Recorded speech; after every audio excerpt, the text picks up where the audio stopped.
Hello everyone and welcome to episode 3 of Thrill Peak, in with another coaster.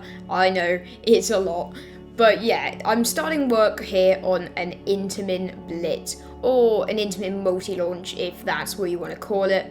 But this is more in the style of the sort of older gen Intamin Blitzes, sort of like Maverick, but it incorporates elements of newer Blitzes as well, and you will see that later on. Anyway, you can see me just starting here to build out the brake run, so I have somewhere to connect the track to when I come back to it. Anyway, you can see me starting off the launch lift hill here. As I've said, lots of inspiration being taken here from Maverick at Cedar Point. And I was having a little trouble with the shaping at the top of this drop, but I did manage to find sort of the right balance of whip and smoothness. It looks good on the POV, it looks good off-ride. I do remove the supports here just so I can see the shaping of the drop. And yeah, I think it looks nice. I mean, yeah, it's more than vertical, just like Maverick. And lots of inspiration is taken from this ride, but it does feel like a different ride. It combines elements of old gen and new gen Intamin Multi-Launches. Like here, I'm almost going up into this like overbanked curve turnaround thing. And I really like this element. It's a nice way to turn it around. It's more unique than just like a low to the ground turn. Anyway, that element goes into a nice little downwards airtime hill. And then I curve this element up into a 0G roll. And this element honestly turned out perfect. It's one of the best 0G rolls I've made in this game. It's really smooth, it's really whippy, it just works. And I actually went back to the drop here and just sort of smoothed out the layout just so I could see how the shaping would start to turn out on some of these elements. And I was happy with it, so I now start to curve around this coaster into these sort of S-turns, switching different directions, back and forwards. And I really like, again, this is quite a theme now, but no, I'm enjoying how this coaster is turning out so far. It didn't go quite as smooth as we get later on, and I think I did cut it out of the footage because I spent so long just not knowing what to do, but you'll see the moment where I get stuck later on. But for now, I'm doing fine, This airtime hill is going into a nice little bank turn.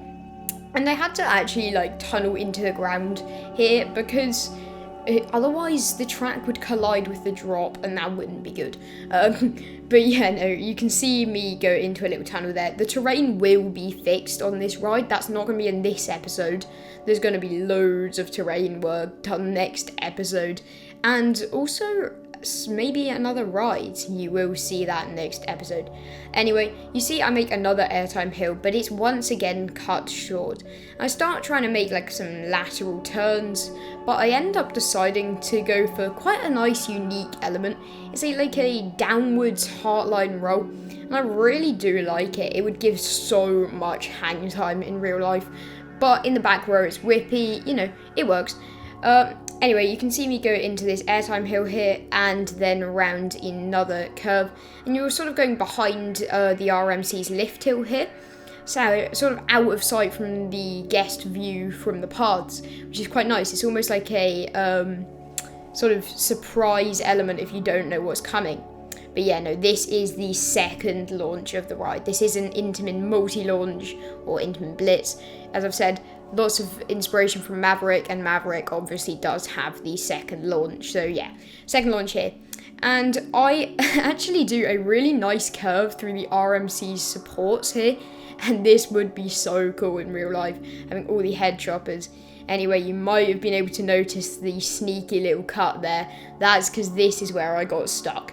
I had no idea what to do, and if I hadn't cut that part out, the video would be 50 minutes long, even with the time lapse, because I did not know what to do here. But I figured it out. So I did some sort of long sort of S-curves, but they're really whippy and intense, and I think they turned out super nicely. Then I go for this sort of you know, something you wouldn't expect. You've just been launched really quick, going around these turns, and now you're dropping down again into another curve. Like, this drop down would give so much airtime, and you're going to see on the POV, like, just how much that is. Anyway, you can see it curve round, and then I'm going into this super fast-paced sort of airtime hill. This is where the ride really picks up in pace, really becomes proper Intamin Blitz style, you know, whipping around every corner, just becoming super, super intense. Anyway, you can see that airtime hill transitions into this turn. This is going upwards, and now comes one of my favourite elements on this ride. It's another 0G stall. We had one on the RMC, but this is a very different style one. The one on the RMC was actually quite low down, about 50 to 60 foot. This one's like an 80-foot 0G stall over the RMC's queue line, which would be cool on the ride and in the RMC's queue. Like, this element is really cool. The only downside, I had to custom support this element because Planet Coaster says no to putting supports over any path.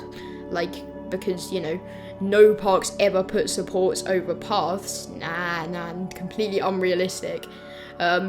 This being the same game that allows you to build a coaster 4,000 foot tall and launch it 200 miles per hour. Anyway, Planet Coaster ran over. Anyway, you can see I've curved it round here. This is a really intense element, and I didn't actually change it before the POV, and I didn't change it on camera either. But off camera, after doing the POV and everything, realising the G-forces were a bit too high on this element, I did just pull it up slightly. Because it's slightly higher and you go through it a little bit slower, but don't worry, it's still intense. Anyway, this is probably my actual favourite element on the ride here.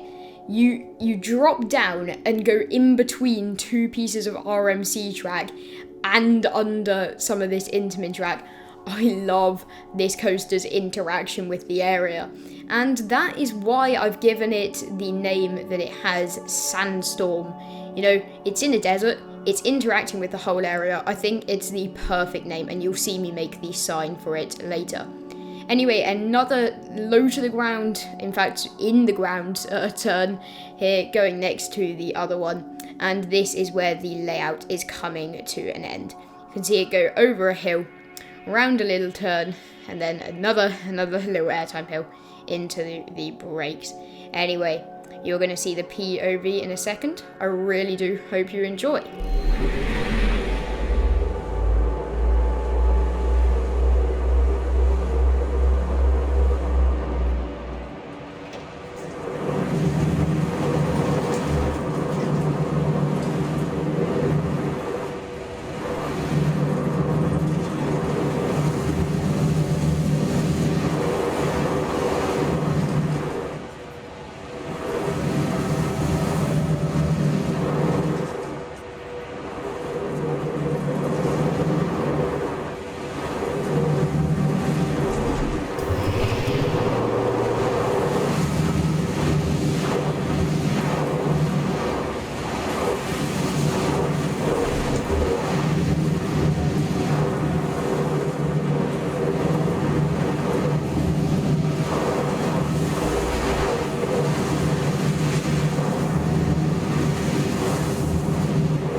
Okay, so there you saw the POV of Sandstorm, and you can see that I changed the track and support colours to fit that name and the desert theme of the area. Anyway, there was me finishing up the exit path of this ride. I did sort of record the queue line building on camera, but it's just a pain. It took forever, so I did cut that out. So you can see I haven't put it in yet, but I cut it out. It's not very interesting. It's literally just me making a little candle paint queue line, not even any theming or anything. Anyway, here's the sign I mentioned previously. Sandstorm, beautiful lettering, same colour as the track. And you can see me just sorting out the sign there. It is gonna soon say multi-launch coaster, just to clear things up for guests. Because in an area in real life, this might cause some confusion. This coaster goes through the sort of whole desert area, but then so does the RMC, so it could cause some confusion. So this should hopefully clear it up for guests if being close to the station wasn't clear enough. Yeah, so, people can tell that it's being launched up the lift hill, and they can, see the other one around the back. So, multi-launch coaster. And now you will see me create the sign for the RMC Hybrid. And thank you so much to the comment that suggested this name. I will put it on the screen right now. The name for the RMC is Desert Quest. I love this name. It fits the area so well. It fits the ride so well. People will just love it in real life. It really does sum up the ride. You're going around the whole desert and, quest. It works. It really does work. No, I love this name. And you'll see me put the same sort of white text for this one as well. This one's going to say hybrid coaster, I believe. I'm pretty sure it says hybrid coaster. Anyway, you can see me just sorting out the text here, making sure it's all central and nice. And I also add some rock work to the side of the design, because I don't know why, it feels like it fits Quest and it tidies up the sort of rough edges. But yeah, no, I'm definitely typing out hybrid coaster here. These letters are great. They're Theme Maker's Toolkit, but they're absolutely brilliant. The only complaint about them is you have to spell out everything letter by letter. You can't type it out and then put that item somewhere. No, you have to type it out one by one, but obviously that's not their fault. No, these pieces are great. I use them everywhere.